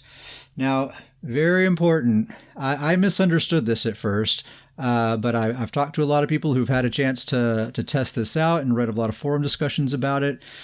When this says that it reduces your critical damage done by 50%, my first impression was, okay, that takes your outgoing crit damage and cuts it in half. But that's not what that means. What it means is it subtracts 50 from your critical damage modifier. So by default, your critical damage modifier is 50%, right? If you crit, that attack will deal 50% increased damage. So if you're wearing this item, subtract 50, and that's 0. It's 0% increased damage. So you'll still technically be critting, but it won't be any more damage than just the normal base attack. Now, if you have a 60% crit damage modifier, subtract 50%, you're left with 10%. Your crit will be doing 10% increased damage. The one thing that makes me think of is it going to be worse for Malacath users to crit? Because when it becomes a crit, well, now crit resist comes into play where it didn't come into play. Oh, yeah. So crit resist is going to come into play on a 0% damage increase. So it's actually going to be a bad thing for them to crit. Yeah, you're certainly not going to want to spec into crit still, I don't think. So yeah, there's a couple of things. I've been thinking about this a lot. This is a big change. It has a ton of implications. I actually think it's a very good, healthy change. And I think this is still an excellent item too, by the way. First of all, PvE, this has basically been a useless item in PvE until now. This is actually a pretty good PvE buff. If my kind of loose brain math is somewhat accurate, I'm thinking that PvE players that use this item can see maybe like a 5 or 6% damage increase. So if you're, Yeah, we were just talking about the crit damage, how easy it is to buff that. Oh yeah, certainly. And in PvE, it's really common to just have like really high crit damage. In PvP, it is absolutely a significant nerf, like a major significant nerf. It's still a great item though. Like that's the thing. Like we have a couple of characters, each of us, Davius, that use this item, and we see this nerf, and we're like, oh man, they nerfed Malacath. What am I going to replace it with? And so we start looking at all the options and like, yeah, what can I replace Malacath with? And it kind of slowly dawns on us that it's still the best item to have. It's still a 16% damage from buff. One single item that it's pretty incredible. And think about this. So I'm going to paint a picture here. Just stick with me for a second here. Let's put a hypothetical build together that has decent stats. It has a 50% crit rate and does 50% increased damage when they crit, right? In PvE, that's going to amount to roughly average of about 25% of your total overall damage. In PvP, because players have critical resistance, that's going to get cut in half, right? So it's going to be like 12.5 to 13% of your overall damage that's going to amount to. And then we have Malacath here giving us 16% flat all the time. So still better than crit, right? For a typical build. Now I know you can have more or less crit and that changes things. But for like a 50% crit rate, 50% crit damage kind of middle of the road build, Malacath still wins. So it's interesting to me because we talked about before in previous episodes how the old version of Malacath or the current version that's on live, it makes your character, the way it affects you against other players, it makes it as if you have a 100% crit rate, right? Like I know Malacath makes it so that you can't crit right now, but as far as the amount of damage that it's giving you, mathematically, it's basically as if you were always critting all the time. Whereas this here, with the amount of damage that this is giving you, it's actually as if you have like a normal crit rate. Yeah. Yeah, I think it's finally, because really, high-end Battlegrounds right now, you're going to struggle if you don't have Malacath. That's just the way it is. Oh, you can tell. You know the players who are wearing it. You know right away, as soon as they hit you with a dizzy swing or anything. And if this nerf can get it to where it's now on just select builds, which I still think most high-end players are going to find a way to use it. I think a ton of anyone who is like primarily damage focused, find me anything else. It just flat gives you 16% increased damage all the time. Like, yeah, it may not be nerfed enough, which is crazy because, as we said, this is a big time major. Nerf. It's insane how big of a nerf this is and how it's still incredibly strong. It's still incredibly good. It's still going to be very commonly used. I hope it makes it used less. I think the opposite will be true. I think it'll be used even more. Well, the only thing that might make that not true is that now it has such fierce competition with a bunch of new awesome items that people might be enticed by. But this can be used on builds that it couldn't be used on previously. Since you can crit now, even if it's dealing 0 additional damage, it's still a crit. So it counts to proc things like Critical Surge, right? So Sorks using Critical Surge can use this item now. Or sets like Briarheart and Venomous Smite and Kalurian's Legacy, those all proc from crit damage. So you can use Malacath with those sets now. But you may not want to anymore, but you can. The other struggle with it being used less too is these proc nerfs. Most of the time, if you're not going to run Malacath, you were thinking about a monster set to run, which most monster sets are proc sets. So now all of those monster sets are really going to be less, and so it kind of pushes you back to Malacath. Like, I'd rather just have the 16% flat damage buff than worry about those monster proc sets trying to get enough to make sure they're going to do enough just damage. Get myself some really good stats, put Malacath in there, good to go. That's probably what we're a lot of what we're going to see. I kind of am maybe predicting a return of dizzy spam meta, perhaps. Yeah. A lot of just like direct damage kind of stuff, which is that's always the best to me. I really like direct damage, high burst kind of gameplay. That's what I like. Every time I think of Dizzy, I just think of the weekly changes there for like a solid 6 months. Man, you remember back before they really started messing with it? Like they made that first initial tweak to it, and like everyone was using it. It was overpowered. Back when the first hit would like stun you and knock you up into the air. It was always the Dizzy Onslaught Execute combo, and it's just like it was guaranteed death every time, and everyone was just taking turns doing that to each other for a couple of patches. It's going back to Malacath. It's crazy to me to think, all right, my character is going to do significantly less damage, but this is still the best option for him. It's just weird. Else? Like I'm having trouble wrapping my head around that, but it's the truth. Yeah, like I can't even think of a 5-piece set where the 5-piece bonus would give me 16% additional damage. You know, like it's still an unfathomable amount for a single item to be giving. It just goes to show how just like absurdly overpowered this has been this entire time. It really has. Yeah, it really absolutely ridiculous. So yeah, we're definitely going to have to rethink some builds for sure.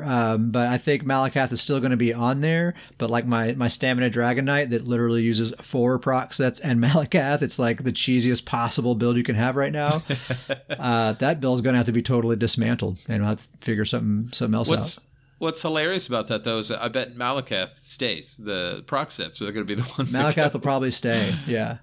And it might keep like a proc set or 2, maybe. Yeah. 1 or 2 maybe stay. Malacath stays, and then some sort of stat buff. And that's the thing. Like, and even if I keep a couple of proc sets and I have enough weapon damage to max them all the way out, it's still 2 proc sets, not 4 proc sets, and Malacath is 16%, not 25%. It's like it's this double whammy. Things are going to be so much more comfortable, you know.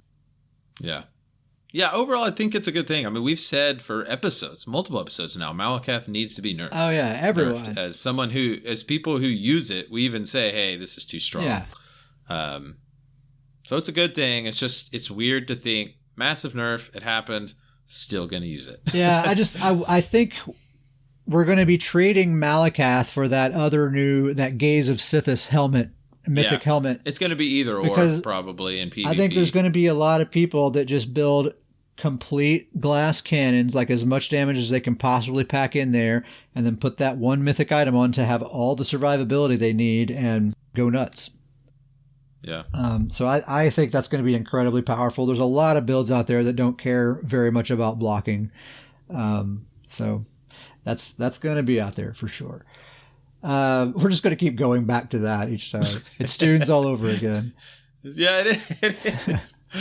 Whoa, what's the name of this thing? We gotta remember the name. But that's just going to be the title. Gaze of Sithis. Gaze of Sithis. Gaze of Sithis. And then Ring of the Pale Order. They've adjusted this one as well. And basically, I don't have to read the whole thing to you. Basically, just only use this when playing solo and no other. Don't ever use this when you're playing with groups. It's the solo player's champion is what this item is. So they've increased the amount of healing done from this set to 20% of your damage done rather than 18%. So a little bit of a buff there. However, this set now loses 4% of its value per group member you're with. So that means if you're alone, you'll have all 20%. But if you're in a group with 3 other players, so a 4-player group, it's going to be down to 8%. 8% of your damage will be returned as healing. And if you're with 5 or more other players, it goes down to 0. You don't get anything out of it.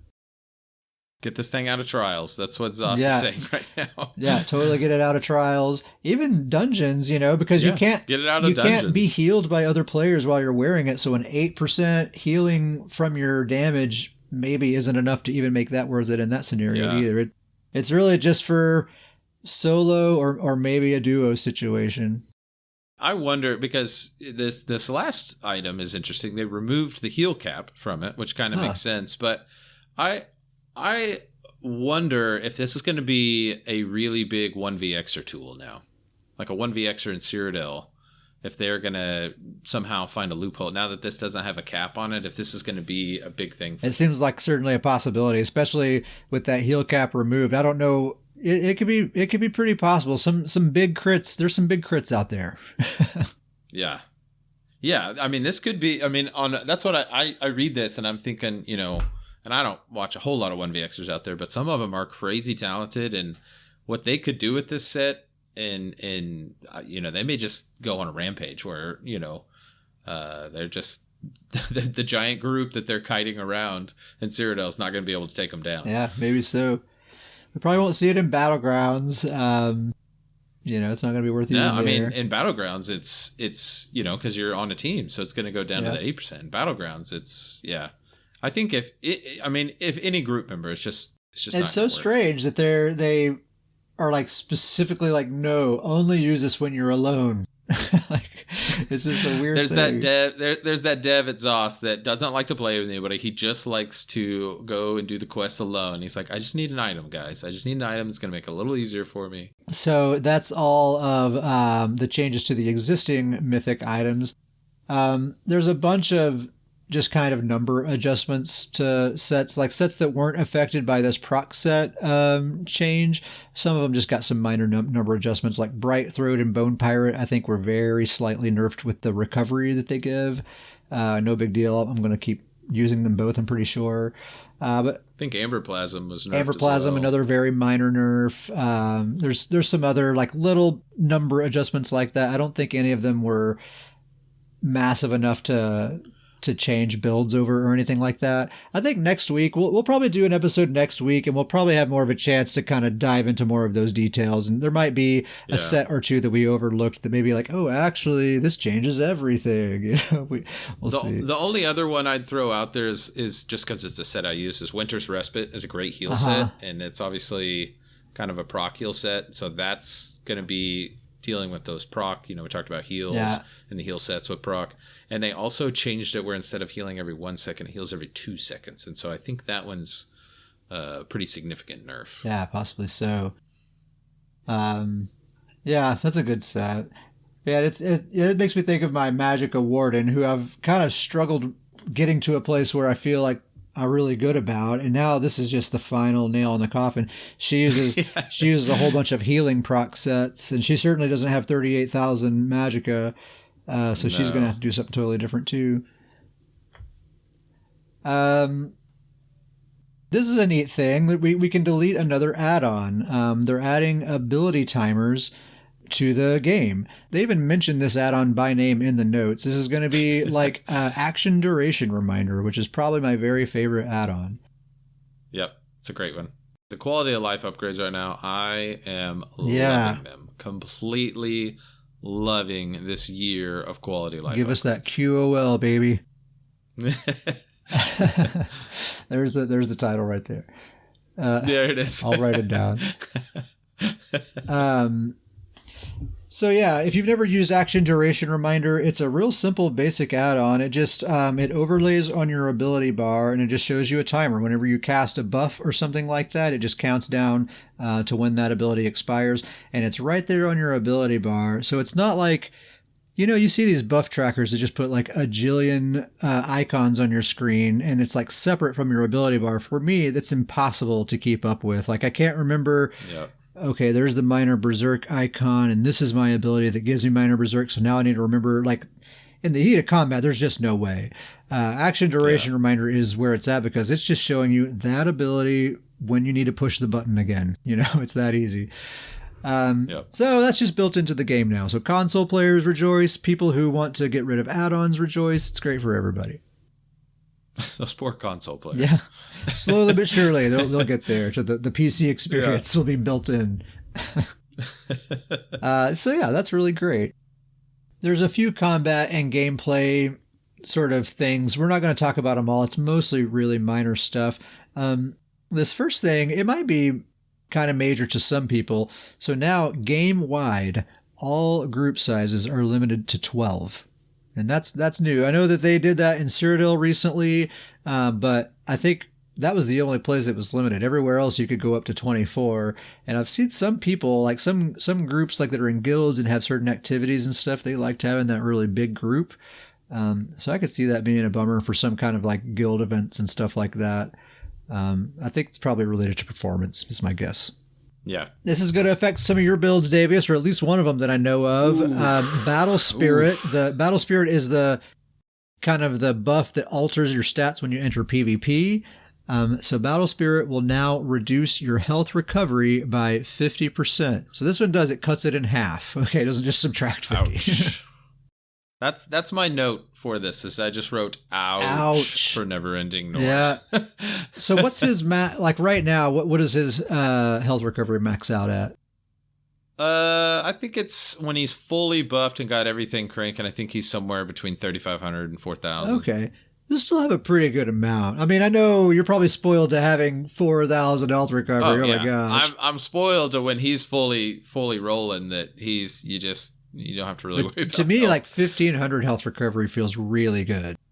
I think this is a good thing. I think, this has been kind of the loophole for players to be tanky in Battlegrounds. And we always talk about deaths and how easy it is to die in Battlegrounds, but every now and then you'll run up on a character that is very difficult to take down. And I think this is kind of that loophole tankiness. So I think it's good. I think it's going to, in a weird way, I think it's going to kind of help healers. I know, like I've talked about them nerfs and kind of struggles with healers right now, but I do think this is a good reason to help them, that they're going to be a little bit more important. And I think I've been coming up with some ways, obviously, because Never Ending North is going to have to change, but I think I'm still going to kind of center him around health recovery. I'll just have to spend more resources to do it now. Yeah, it's still going to be totally possible to have a good amount of health recovery. There's lots of sources of health recovery. There is a dev comment. They write a long paragraph, but I kind of read it a couple of times, and it really just distills down to health recovery is too strong in PvP, so they're nerfing it. Health recovery is OP. So I think that is a good change. I like it when people are easy to kill, even if that means that I myself am easier to kill. I have learned to play that way. I've always played squishy builds, so like that's my comfort zone. If everyone else is on my level, let's do it. That's what I like. Yeah, it's weird because Battlegrounds, for the majority, 90% of the time, people are dying left and right in Battlegrounds. But 10% of the time, you get into a Battleground and there's a team that you can't even touch them. It doesn't matter how much damage you have. You just can't. There's nothing you can do.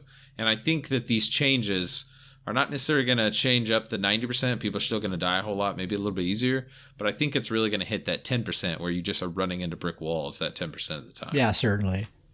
So that's Battle Spirit. A few class changes, nothing huge. I'm just going to kind of get through some of these pretty quickly. Dragon Knight Coagulated Blood got a pretty nice cost reduction. It's already a super strong skill, so that's pretty nice.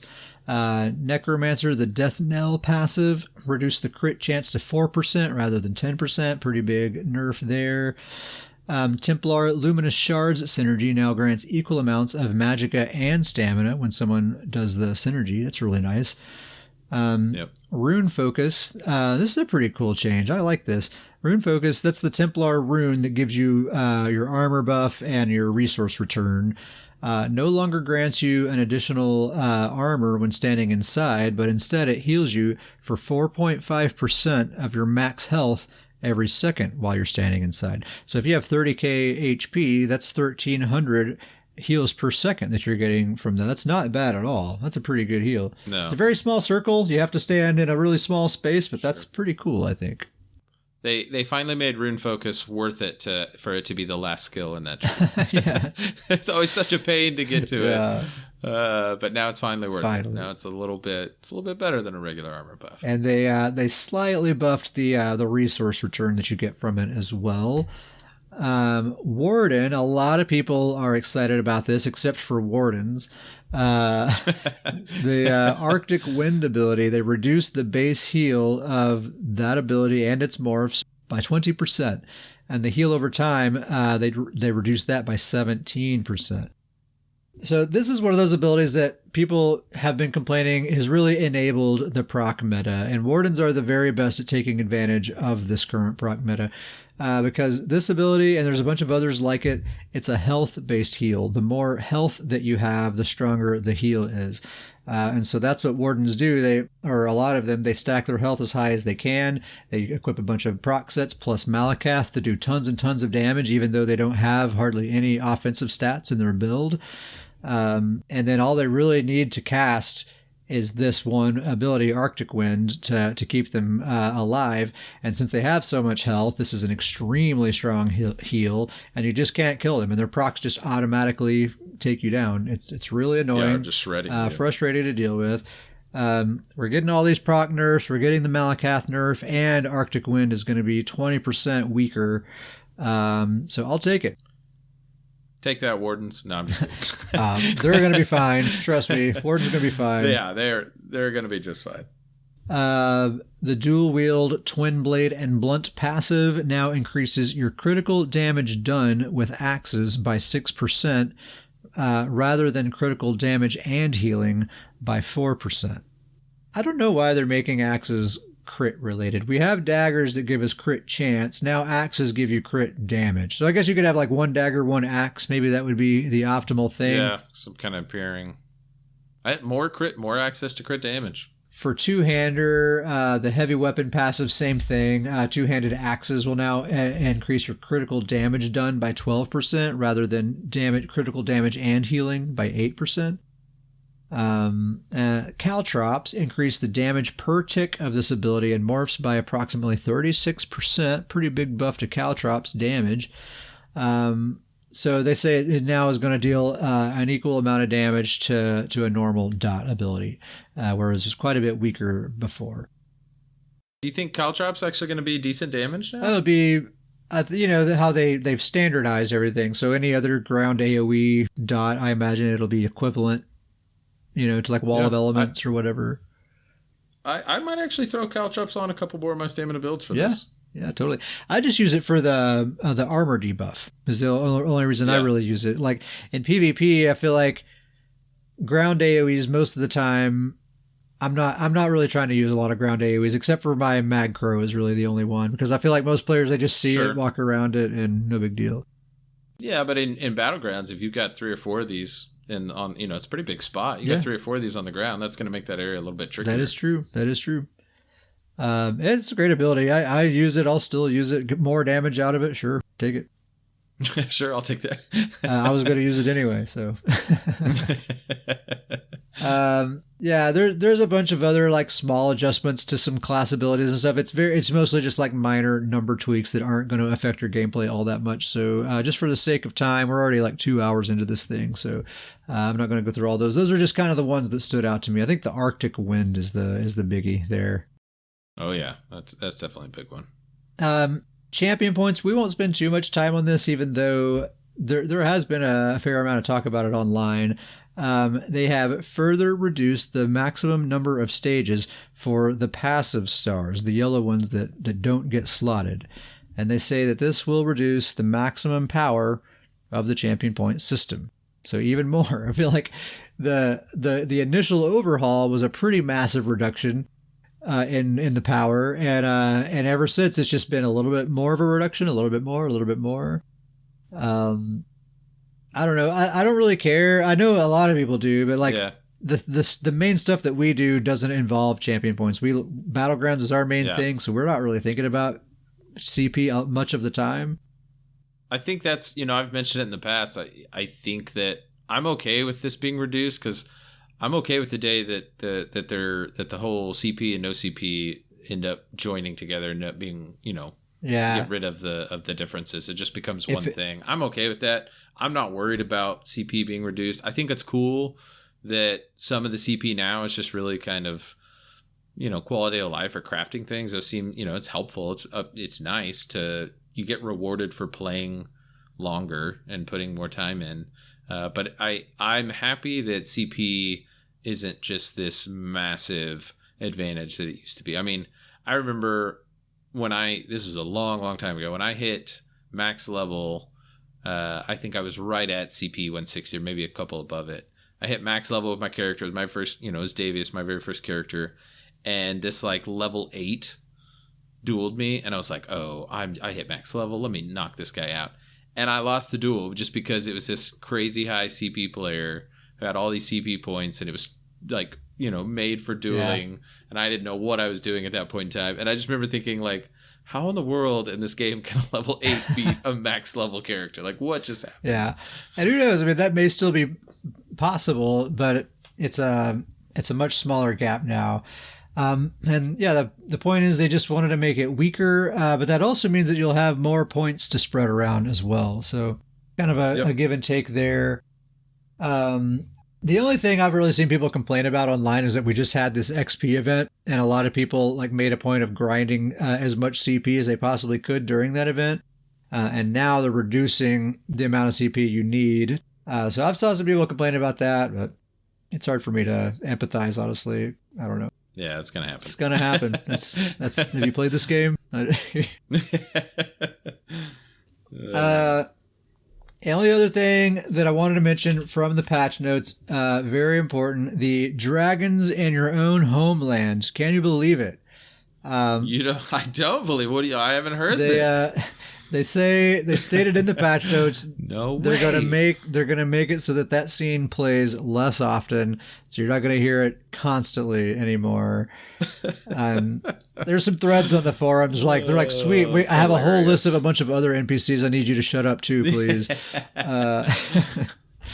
But yeah, this one always cracked me up because I always hang out Mournhold, and it's a female NPC that's always shouting it, and really I hang out in East March, but when I go to Mournhold for time, and she just screams it over like every other NPC, like she's just yelling from the other side of town. I swear it doesn't matter where you're standing in that town, you're gonna hear it.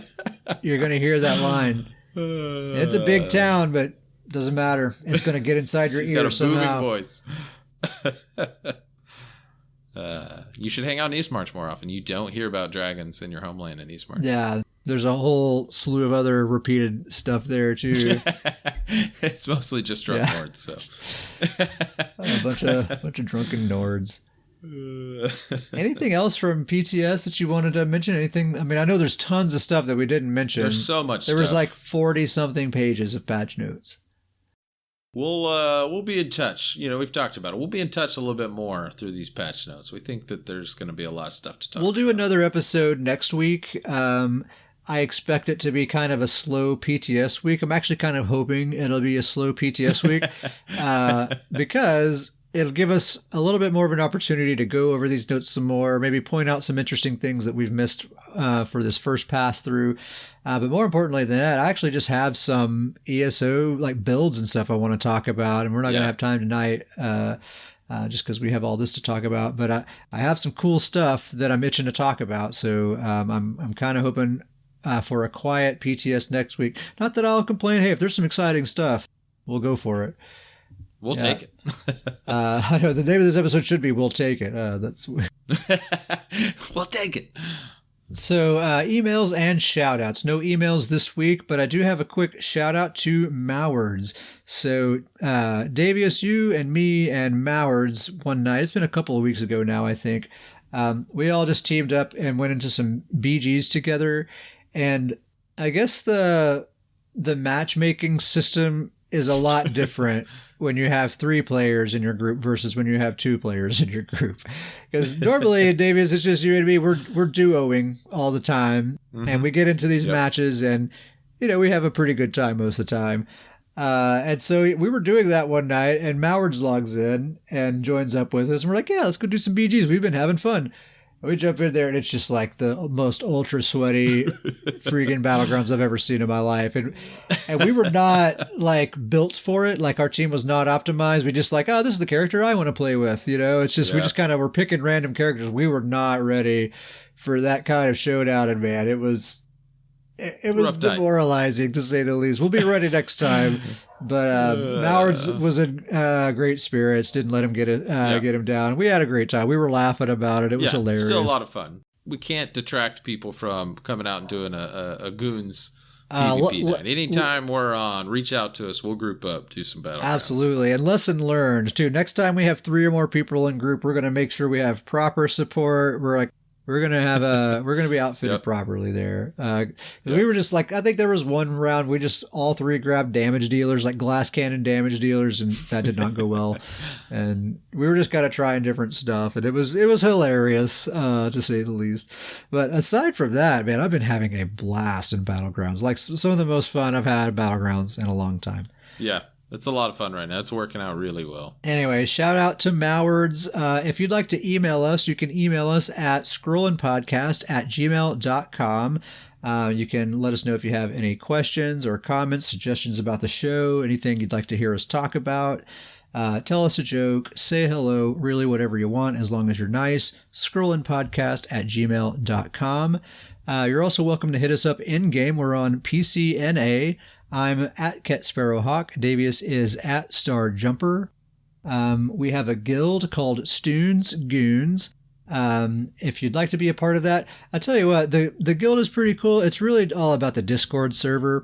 It's really the guild in game. I guess it's fun to be a part of it or not or whatever. It's really just a way of getting into the Discord server. Then once you're in there, you're in. You know what I mean? That's it. The VIP area right there. And really mostly what we do is just talk about build ideas and share memes and just kind of chit chat. It's a very similar vibe to what you're getting right here on the show. It's just kind of extended throughout our lives day to day. So I think that's about it. Anything else we need to talk about, Davius? For anybody keeping track of my arena runs, I'm up to, I think, in the mid 40s on my Vanishing runs now. It's, Man, my arena curse continues over to the oh my Vanishing. gosh! How many Maelstrom runs did it take to get your resto staff? I think it was 50, 57, 58. See if we can break that record. You're almost there. Well, so here's the thing with the proc. So I was trying to get a Vatishran Lightning Destro staff. That was what I was trying to get for my. I have a Magplar that was kind of proc based. With these proc changes, I'm not even getting it anymore. I'm bound out. I don't even need it anymore. You've been defeated. Don't even need. I'm just moving on. I'm going to redo his build. It doesn't really make sense anymore. So it is what it is. Well, I have multiple Frost and Flame staffs though. So at least you know that arena really, really well. I do. I had joked I can knock out a Vatishran arena run in about, depending on how things go and depending on, if you find the right buffs and things as you're going, about 18 to 24 minutes is about my average time. Now you're doing normal runs, right? On normal runs, yes, normal. Yeah. Normal. That's what I would do too. If I was doing that in veteran, that'd be, you gotta start making a video or something. Okay, I think that's going to be the end of this episode. Thank you very much for listening. We'll be back next week. We'll see you then.